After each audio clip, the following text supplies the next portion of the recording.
Great. Well, many thanks, Ian, and welcome everybody. I'm sure most of you are familiar with Europe's rail, but just to give you sort of very brief history, of course, we see innovation in rail as being absolutely vital to allowing rail to develop the role that we need it to develop in the context of the Green Deal, both to deliver decarbonisation, but now, of course, also to ensure we reduce our use of fossil fuels in general. Rail has great potential as a low carbon mode, but it's held back by lack of flexibility, lack of reliability, excessive cost, etc. Now, not all of these issues can clearly be dealt with by innovation, but innovation has a substantial part to play in them. And it was for that reason that back in 2013, I think it was, we created Shift to Rail, Europe's rail's predecessor, because before that, although there had been research and innovation projects in the Commission, we found that they had very little impact simply because rail was too fragmented to actually get them picked up and used in any major way. Shift to Rail was very successful in bringing together most of the players across the industry and in delivering products which are being used, or certainly are beginning to be used. I mean, it takes a long time to get innovation into rail, but it is having an impact. But nonetheless, I think we've realised that much of what we need to do with rail is still held back by trying to build new systems on the back of existing very disparate systems. And so the objective of creating the system pillar in the new JU is to provide us with the means to really create a single operational concept and structure for all of rail, and to build all the innovation into that. Now, of course, we're not naive. We know this can't be achieved overnight. We know there are huge investments in legacy systems, some of which we will have to work with. But nonetheless, we want to be able to approach the whole rail system much more systemically and actually build solutions that will work across it.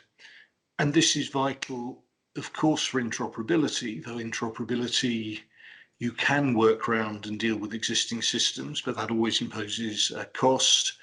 It always imposes complexity, and therefore not only money costs, but also potential delays, potential lack of functionality. But it also means that in practice, rail is still running with very bespoke implementations of equipment, very bespoke equipment across Europe. And of course, that prevents the industrialization of processes. It prevents there being trains which can be easily repurposed from one part of Europe to another.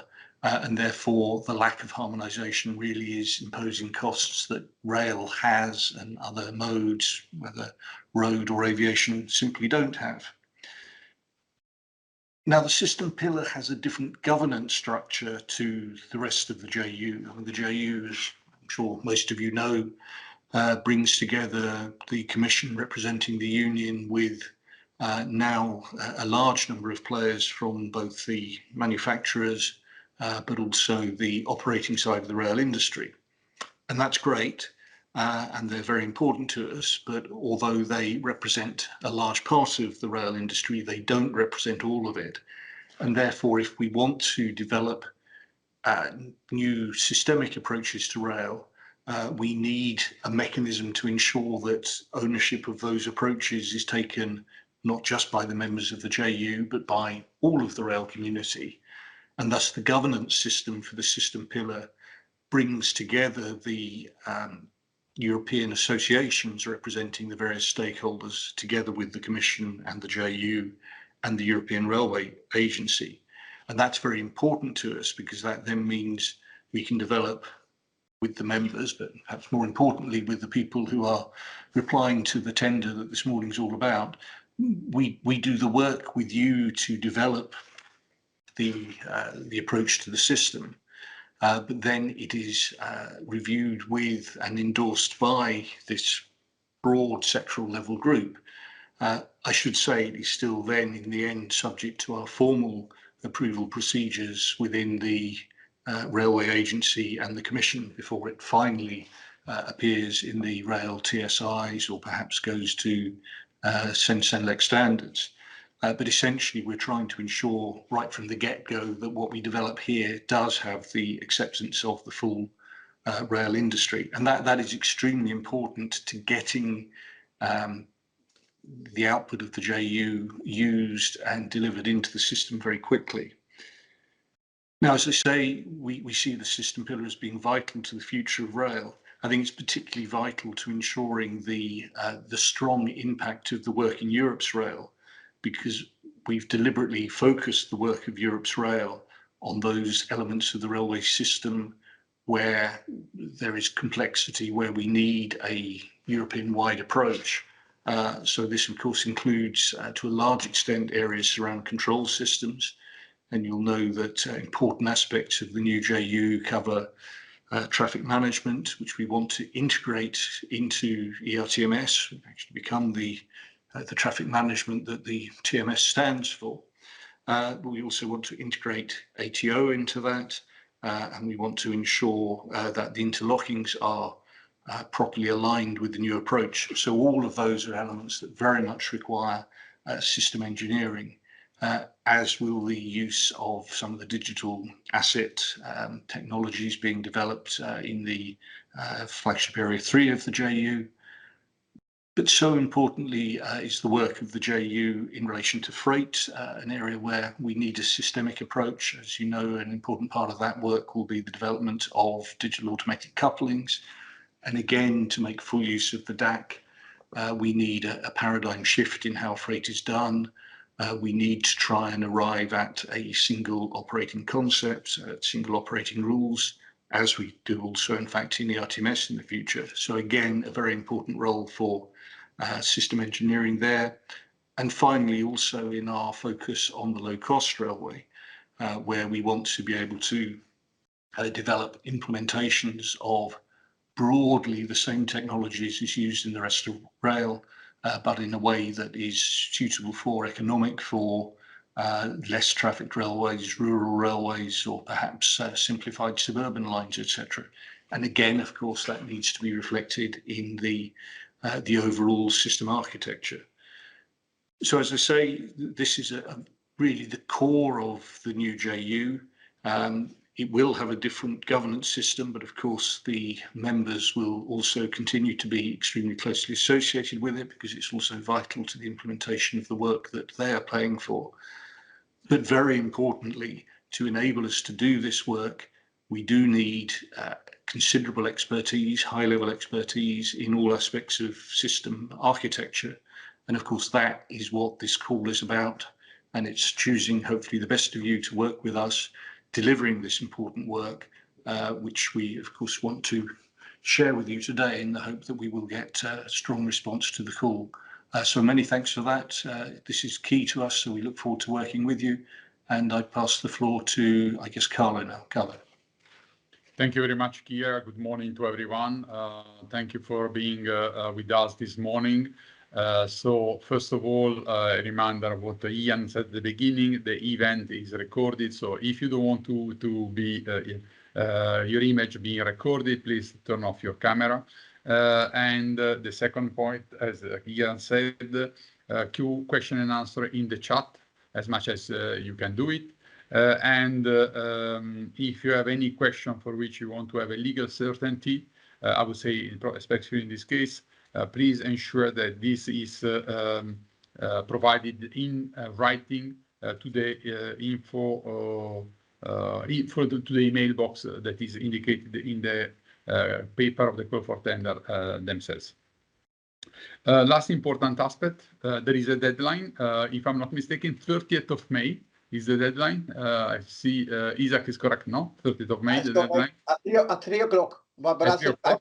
Okay, so 30th of May, 3 o'clock.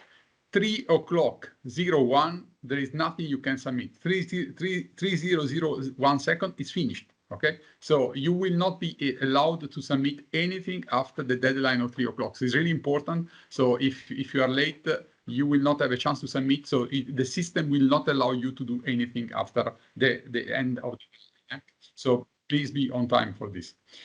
So apart this a bit of reminder about these type of things, a couple of slides that I would like to present. So Kier already said largely, so only a couple of slides from my side. The first one is I was in the ERTMS conference 2022, amazing conference organized by ERA, especially after this situation of the pandemic, with a lot of participants. And I was really extremely positive surprise about how much has been realized in Shift to Rail that is now entering the pipeline of the regulatory framework, TSI, and especially how all the work that is being done by the beneficiary members, associating member of the Shift to Rail program have been delivering, and this will work start to enter the concrete and having impact. But it's not sufficient, as Kia said. The system approach has really a system view and an integrated view on what we want to achieve. And we believe that this call for tender will be the instruments to federate around the single coordinating body, how has been defined Europe's rail in the Single Basic Act, to federate around the JU, all the actors, the stakeholders that will be supporting in delivering the system pillar. The system pillar is not talking show, is not only to discuss, is fundamentally to produce artifact of the architecture of the future concept of operation. Maybe we can go to the next slide, or if I don't know if I can take control as you want. Okay, perfect, thank you.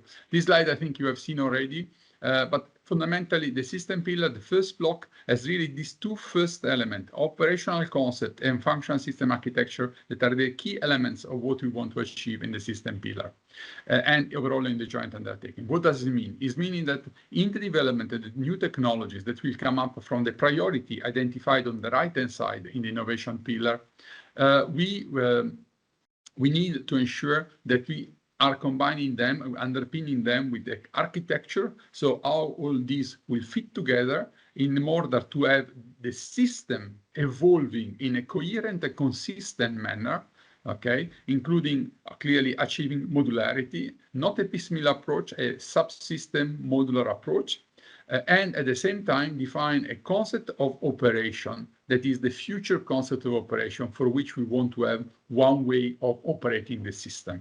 And this is really where we move towards the future of the rail system to maximize the performance of the rail system, because this is what we are looking at. So the system pillar will have really a major ambition to define the functional system architecture. So the design, the drawing on all how the subcomponents are working together, but also how these components are working with outside world from the main rail system. Urban mobility, urban rail, aviation, air traffic management, shipping, and inland waterways, road transport. So these are really the component, energy, how all these will affect each other.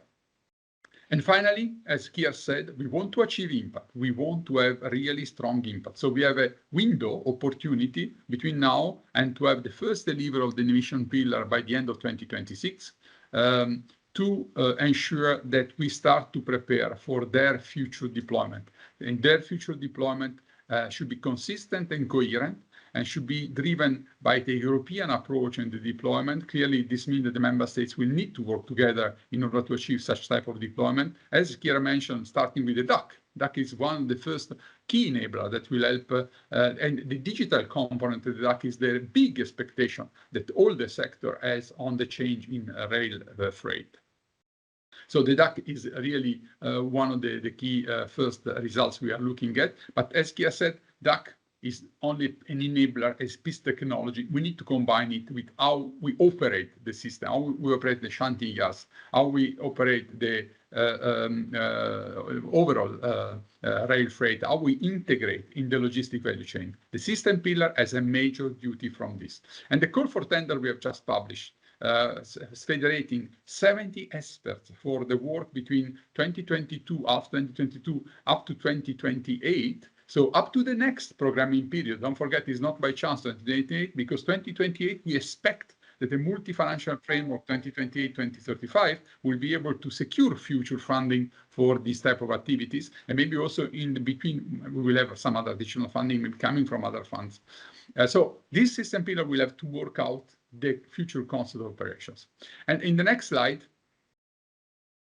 thank you. You have also the governance. And in this governance, I think has been seen, I would like to mention a couple of things. The first one is the system pillar steering group. This group is not put there by chance, has been put there by willingness to ensure that the system pillar results are representing the full sector. And this is the reason why we have this body that has been created also to advise the executive director and the governing board on the future evolution of the system architecture and all the elements that will be supported. So the system pillar steering group has a key role to play in the full governance of the joint undertaking, but also the fundamental role of ERA as system authority for the RTMS, safety, security, and interoperability, clearly, because we want to have impact, meaning that we need to have our results validated independently by the agency in its role on the RTMS, as well the importance of the connection with the standardization body, CENELEC, ISO, and clearly also how these elements of standardization will enter in the TSI. We are at the beginning of a big journey. We are not at the end. We have only now reached one step. The first step was to design all this, to have a legal framework about it, but we are now starting the journey. So now we need to start the concrete work, and time is of a major importance. So we need to secure resources, people, women and men, that will be able to deliver such change.